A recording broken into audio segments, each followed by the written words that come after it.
हो क्या रहा है, रियासत पाकिस्तान किस समझ जा रही है, तरह तरह के शकूक पैदा होते हैं और मैं बार बार इसका इजहार भी किए देता हूँ। मिसाल के तौर पर ये जो कुछ पंजाब में हो रहा है किस कैफियत को जाहिर करता है। परवेज़ इलाही की मदद हो रही है या इमरान खान को मौक़े दिए जा रहे हैं।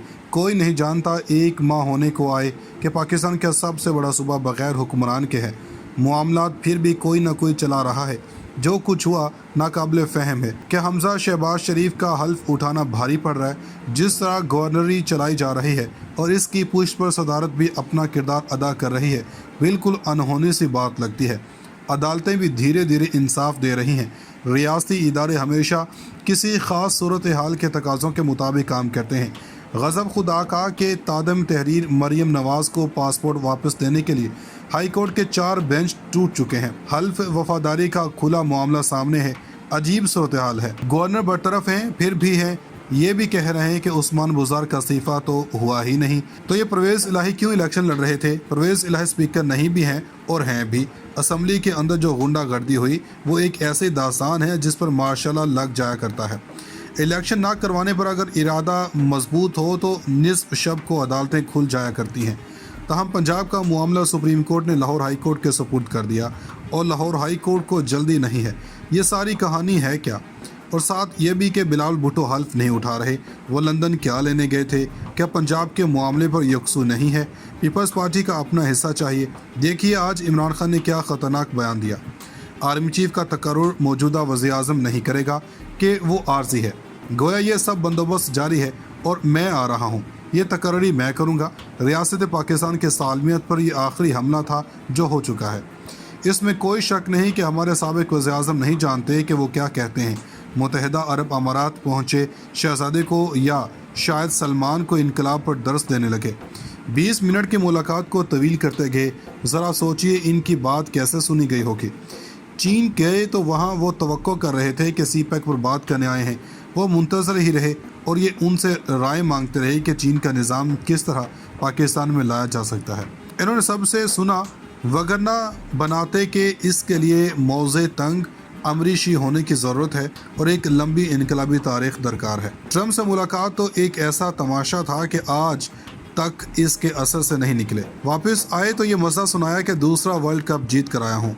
वो जो आखिरी बाल तक लड़ने की बात कर रहे हैं तो यूँ लगता है कि इन्हें आखिरी बात तक उम्मीद दिलाए रखने की हिकमत अमली इख्तियार की जा रही है, मगर इस ज़ैम में वो बहुत आगे निकले जा रहे हैं।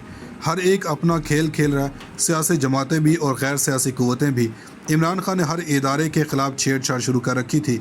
इलेक्शन कमीशन तो खैर बरह रास्त निशाने पर है क्योंकि मुकदमा बहुत कमज़ोर है। इमरान अपनी कमज़ोरी को भी अपनी ताकत ज़ाहिर करने का फ़न जानते हैं। अदलिया से छेड़छाड़ है कि मैं ऐसा क्या करने वाला था कि आधी रात को अदालतें लगाई गईं। यह 2 तरफ़ा वार था। इमरान इससे नशे में आ गए। याद है ना कि उस दिन क्या क्या अफवाहें गर्दिश कर रही थीं।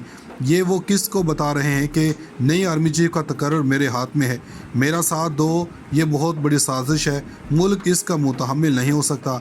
मुल्क के अंदर दहशत गर्दी की वारदातें शुरू हो चुकी हैं। भारत के मोदी की नज़रें आज़ाद कश्मीर पर हैं, बल्कि वो तो गिलगित बल्तिस्तान पर भी अपने अज़ाइम के इजहार कर चुका है। ऐसे में मुल्क में ऐसे सूरत-ए-हाल पैदा करना कि फ़ौज को तकसीम किया जाए एक कौमी जुर्म है। कोई बैद नहीं कि मोदी आने वाले इंतखाबात में आज़ाद कश्मीर से छेड़छाड़ की कोशिश करे। यह ख्याली खदशा नहीं है, इसकी इतलात मौजूद हैं। दुनियावी इतलात के अलावा अहले अल्लाह भी मुतनबे कर रहे हैं। मुल्क को इस तरह खदशा से दोचार करना बहुत ख़तरनाक होगा। इसके ज़िम्मेदार सब हैं। दरअसल जो कुछ हो रहा है इसके पीछे जितनी भी जहानत क्यों ना हो, ये दुरुस्त हिकमत अमली नहीं है। मुल्क में बेयकीनी की कैफियत एक ख़तरनाक सूरत हाल है जिससे जितनी जल्द निकला जाए उतना ही बेहतर है। शहबाज शरीफ काम पर जत गए हैं मगर अभी तक इनके हाथ पले कुछ ज़्यादा नहीं है। इनके सब्र की दाद दी जा सकती है मगर मुल्क को बेयकीनी की इस कैफियत से निकलना होगा, वगरना हम जिस तरफ चल निकले हैं वहाँ ख़तरात अंदरूनी ही नहीं बैरूनी भी बढ़ते जा रहे हैं और ये बहुत ख़तरनाक बात है। मैं एक ही बात को घुमा फिरा कर बयान कर रहा हूँ क्योंकि मुझे मुल्क के लिए ख़तरा नज़र आता है। मैं ये तो नहीं कहता कि हमें क्या करना चाहिए, मगर जो कम से कम बात करना होगी वो होगी यकसर होना। दोस्तों वज़ीर-ए-आज़म के बाद अब वज़ीर आला का हल्फ भी सवालिया निशान बन चुका है और अदालत को कहना पड़ा है कि इस हल्फ में ताख़ीर आइन की खिलाफ वर्जी है। सियासी वाबस्तगियों से बालातर होकर आइए इस मामले को आइन और कानून की रोशनी में देखते हैं। वज़ीर-ए-आज़म के हल्फ का मामला आया तो सदर पाकिस्तान की तबीयत नासाज हो गई और वज़ीर-ए-आला के हल्फ का वक्त आया तो गवर्नर साहब अस्पताल जा पहुँचे। वज़ीर-ए-आज़म के हल्फ का मामला तो चेयरमैन सेनेट के ज़रिए हल कर लिया गया, लेकिन अब पंजाब के वज़ीर-ए-आला का मामला बाकायदा एक आइनी बुरान की शक्ल इख्तियार कर चुका है। सदर के पास कोई इंतज़ामी इख्तियार नहीं, इंतज़ामी इख्तियार हुकूमत के पास होते हैं और हुकूमत का सरबराह वज़ीर-ए-आज़म होता है। सदर रियासत का सरबराह होता है। रियासत का सरबराह होने का मतलब यह है कि इससे पहले वो जिस भी जमात से ताल्लुक़ रखता हो वो कहानी अब पीछे रह गई है। अब इसकी शनाख्त किसी एक ग्रोह से ताल्लुक़ नहीं बल्कि अब वो रियासत का सरबराह है और रियासत में ज़ाहिर है कि सभी शहरी और तमाम सियासी जमातें मौजूद होती हैं। आइन पाकिस्तान के 30 हिस्से यानी कि विफाक पाकिस्तान में सदर पाकिस्तान के ओहदे की तारीफ़ और तशरीह की गई है। आर्टिकल 41 में 2 बुनियादी बातें तय की गई हैं। पहली बात यह कि सदर पाकिस्तान इस रियासत का सरबराह होगा और दूसरी बात यह कि बतौर सरबराह रियासत तो पाकिस्तान की वहदत का नुमाइंदा बनकर काम करेगा और इस इतिहाद और यगानत की नुमाइंदगी करता रहेगा। वहाँ ख़तरात अंदरूनी ही नहीं बैरूनी भी बढ़ते जा रहे हैं और ये बहुत ख़तरनाक बात है। मैं एक ही बात को घुमा फिरा कर बयान कर रहा हूँ क्योंकि मुझे मुल्क के लिए ख़तरा नज़र आता है। मैं ये तो नहीं कहता कि हमें क्या करना चाहिए, मगर जो कम से कम बात करना होगी वो होगी यकसर होना।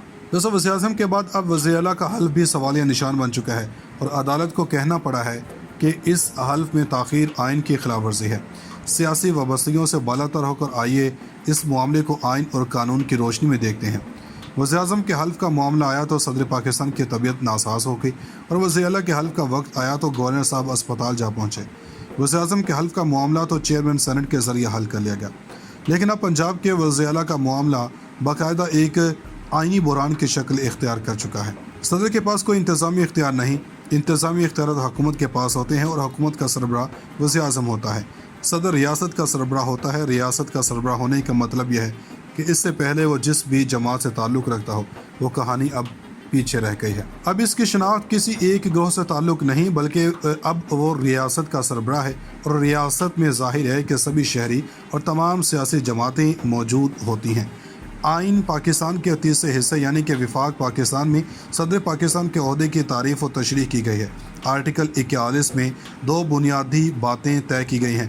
पहली बात यह कि सदर पाकिस्तान इस रियासत का सरबराह होगा और दूसरी बात यह कि बतौर सरबराह रियासत तो पाकिस्तान की वहदत का नुमाइंदा बनकर काम करेगा और इस इतिहाद और यगानत की नुमाइंदगी करता रहेगा।